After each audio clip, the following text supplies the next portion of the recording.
Hello and welcome to another episode of 1000 Actually Fun Books, where we are looking for the best of escapist fun books for everyone in every genre. Okay, so today we're going to do a book called Keeper of Happy Endings by Barbara Davis. I read it digitally, so I can't hold it up. It is a literary fiction, a kind of general fiction in that category genre. And the plot is that we have two women in two different eras that mostly takes place in 1985, so it's a historical fiction in that respect as well, and in flashes back a lot to 1940s World War II era. So there's two women, one of whom was, we'll say 20 back in 1940, and so she's now in her 50s or 60s, something like that. I didn't actually calculate it, I should have.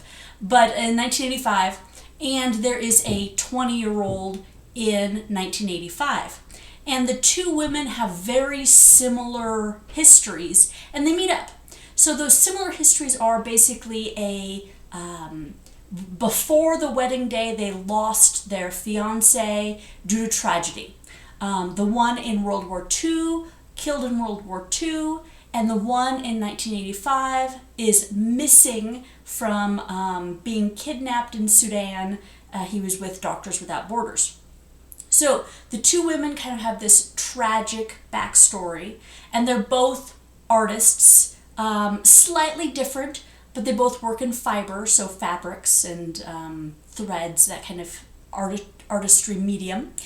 And so they kind of meet up and become friends and kind of grow in that relationship and trying to heal from the grief, because the one in that's in her 50s or 60s is still not over the grief from her lost fiance and other tragedies that have happened in her life. So that's kind of the plot. The plot is really character-driven, relationship-driven. It is about a whole bunch of, filled with dialogue, not really any kind of actions being taken by people. There's a little bit that furthers the plot, but mostly it is them thinking to themselves about stuff and talking with each other about stuff. That's really what the plot is. This is a literary style, not a plot-driven anything. So, things that I liked. So I did like our two main characters, which is really important because it's really all about them. There are actually three women because it's the 20-year-old whose name is Rory, her mother, Camellia, who is not a main character but not really a side character. Just she's very prominent in the story. And then the older woman whose name was... oh shoot, I blinked. Is it Rosalind? No, Solene. It's Solene. So it's Rory and Solene is really the focus of the story, and their growing relationship and commonalities, things like that. And so I really liked both the characters, and the third one, Camellia, is not bad. Okay, I also liked. Let me go back to those main characters. So there aren't a lot of choices they have to make where you really approve of their choices or anything like that. It's more, are they authentic people? Which they do feel authentic. They don't feel cookie cutter all good. They don't feel like that they're always super relatable in everything they do. So they're flawed characters, but they're trying. For the most part, they're trying to do good things, to be successful in life without cheating and lying and stealing. They're just general, all-around, reasonable people that aren't dislikable. Let's put it that way. There's nothing super that stands out about them, though, that I'd be like, wow, if I saw them on the street, I would want to be friends with these people. It's more just, they're nice people. If you ended up being at a, coffee shop talking with them, you could probably chat with them and be comfortable. Okay, the main story is, again, relationship, and the relationship between Rory and her mother, Camellia, is antagonistic.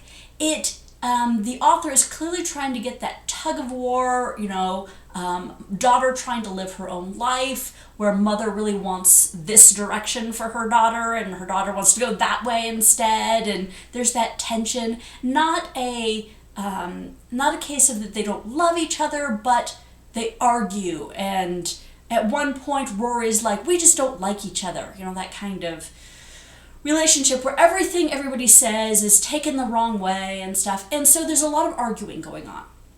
And I bring this up because I don't love relationship tension and stuff like that in a story, but the author did a good job with this. I would say that the arguments between mother and daughter, both of them are equally selfish. Let's put it that way. The author did a good job of not making it really clear who to side with. Daughter really feels like mother is super controlling, but the first conversation you get, you kind of feel like the mom is really trying to help her daughter, because her daughter has been in depression, and the kind of depression where you don't want to get out of bed kind of thing, and mom is like, here's a whole bunch of ideas to try and get you motivated, to face life again, and daughter doesn't like any of those suggestions, but you feel like the mom is trying. So even though they're clashing and they're arguing, it doesn't feel like one side is completely right and the other side is completely wrong. As a reader, you tend to pick a side in an argument and feel like this side is really right. And so the author did a good job of making those arguments not feel like you pick a side and it's completely right. Instead, both sides have issues. Both sides are clearly not seeing the situation from the other perspective. And I liked that. I think the author did a good job on that. We have two intimacy scenes. Both of them are closed door. You can tell that something happened, but there is no explicit detail. I did like that. Okay, so dislikes. There are a couple things I dislike. The biggest thing, the most irritating thing about this book was actually it had some magic in it. And normally I love fantasy. I love world building with fantasy. I like unique fantasy systems. I think that they can be surprising and interesting. This book fails at this so dramatically. So the magic system is to do with needle and thread. Our main character, Solene, the older one from World War II, it starts out at the beginning of the book and you get a lot of introduction to this magic that's family inherited. So the women in the story, because there are no men that they mention, have the ability to sew spells into clothing.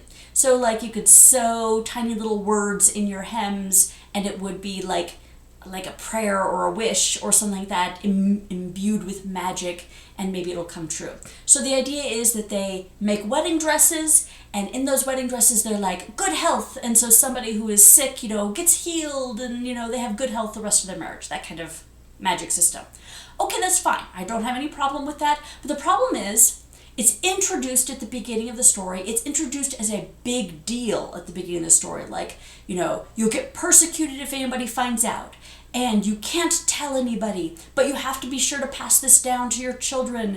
And there's a big curse, because if you misuse this by, for example, trying to bless yourself, then there'll be huge curses and you'll never have a happily ever after, and all this kind of thing. It made a big deal right at the beginning of this story. And then the author drops it. This is one of those check-off guns kind of things where you introduce something at the beginning and it should come up again as an important plot point later on in the story. And the author completely fails at this. The only way it comes up again later in the story is Solene basically thinking to herself, oh, I should tell somebody about that. Or I've never told somebody about that. Or that's it. That's it. This curse of a non-happily ever after, she thinks is on her family. And so that no woman in her recent history has ever had a happily ever after. Again, this is told at the beginning. But there is a happily ever after in some respect. I won't give it completely away on what it is, although I thought it was fairly predictable. But there is a happily ever after at the end. And you kind of go, okay, what was up with the curse? It was just never dealt with. Was there a curse? I mean, the magic system was shown as authentic, but then it was dropped. The curse wasn't broken, it just suddenly was irrelevant. It's poorly, poorly done. It should have been more of a superstition thing.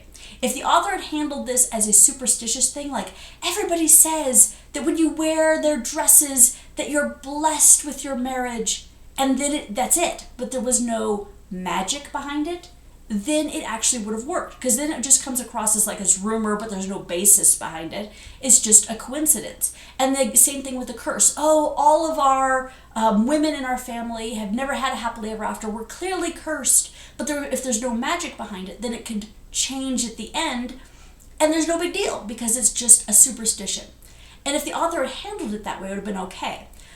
But because she clearly makes it a real magic system, it doesn't work. The author failed at this. Now, this is not a huge part of the story. Like I said, she drops it after the beginning. It just like never comes up. Then, so it's such a small part of the story, even though I hated it because it was so badly used, so underutilized, that it's not actually a huge part of the story. But I still didn't like it at all. Yeah, I don't know why the author even did this, because the audience for this book, people who like literary or historical fiction, tend to not like magic in their books. So it actually, I think, undermined her book to begin with. So didn't like it at all.